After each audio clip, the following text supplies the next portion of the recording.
I would almost go to say that this is the most. Today we have the Hoka One. What's it? The Hoka. Oh God.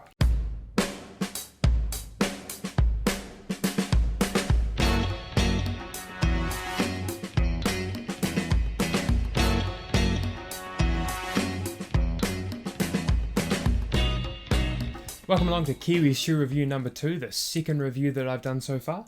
Today we have the Hoka One Clifton 6. I've been running in the shoe for about 200 to 300 kilometers, so I've got a fair kind of understanding of it. It's the first time that I have run in a Clifton shoe. It's something that I've wanted to do for a fair while, but never really until now actually did it. So I rang up my good mate Oscar Barnes down at the front runner Colombo and told him to send me a pair of these shoes. So I paid him some money and he sent me a pair of these shoes. Well, you can see what they look like. They're a pretty kind of strange looking running shoe, I guess, compared to a lot of the other running shoes out there, but I reckon they're a good bit of kit. My initial impressions of this shoe were, wow, this is a stable shoe. You'll note from last week's review with the New Balance TC, really unstable shoe. This certainly isn't the case. I would almost go to say that this is the most stable running shoe I have ever run in. Now, I used to run in shoes that had pronation support, so a bit more kind of support up in this part of the shoe to stop you rolling in, but I no longer do.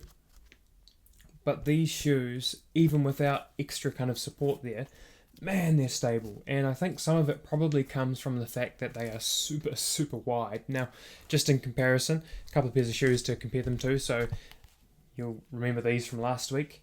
So if I just line them up, and these are fairly wide as the trend is with kind of these carbon plated shoes giving a good platform to land on. We just line them up.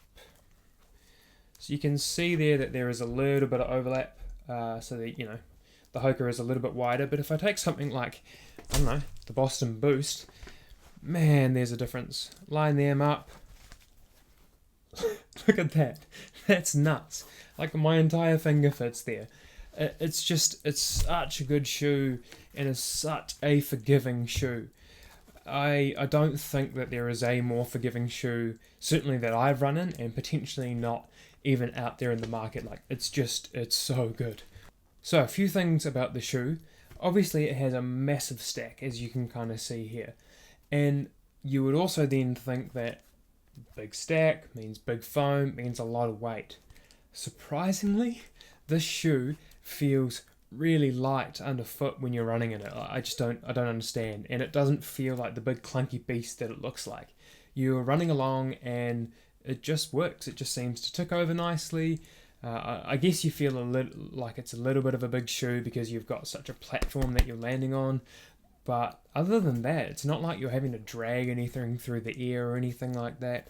The weight of it in fact, the weight I think is pretty similar to this. And it's insane that such a big shoe, like just look at it, it's huge. Such a big shoe can actually be so light underfoot and support you so well. Because I was useless in the actual video and didn't give you any of the stats about the shoes, I'll give you them now. So the heel has 33 millimeters of foam, and there is 28 millimeters in the forefoot, resulting in a 5mm drop. They weigh 255 grams in a men's size 9, and they cost in New Zealand $260.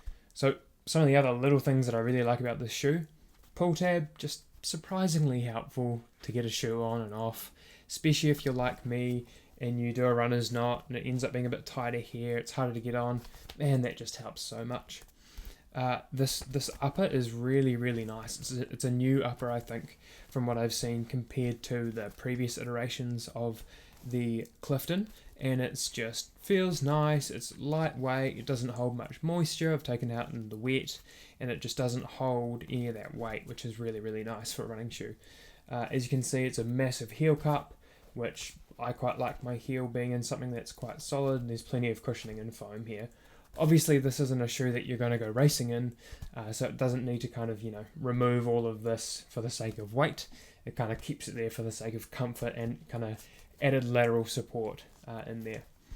The heel counter is quite low down, the kind of, I don't know if you can see there, the extra little bit of reinforcement there. It does feel more solid compared to up there, but it does kind of hold your heel in reasonably nicely, even though it's a big fit. The tread on these shoes, not really like I've ever seen in a running shoe before. It's quite different, but I haven't found it to be an issue at all. Like I say, I've taken it out in the wet, damp conditions, on different kind of terrains, and I haven't had any issues slipping or anything like that. After 200 or 300 Ks, there is a little bit of wear. Yeah, I don't know if you can kind of see there, just a fraction of wear, but other than that, it seems to be taking everything pretty well. There's pretty much no damage to the upper. The upper's in an awesome condition still. Now, what don't I like about this shoe? For me, this is the wide version, and it's just too wide. I think I would go for the kind of standard width next time, because I find that there's too much room in the toe box, too much moving around, and therefore it kind of irritates some of the skin in there, get a bit of rubbing that you don't really want when you're going for a long run or even an easy run. I have a reasonably wide foot. It's not insane. I can still fit into something like a Boston reasonably well, a little bit tight, but I can fit.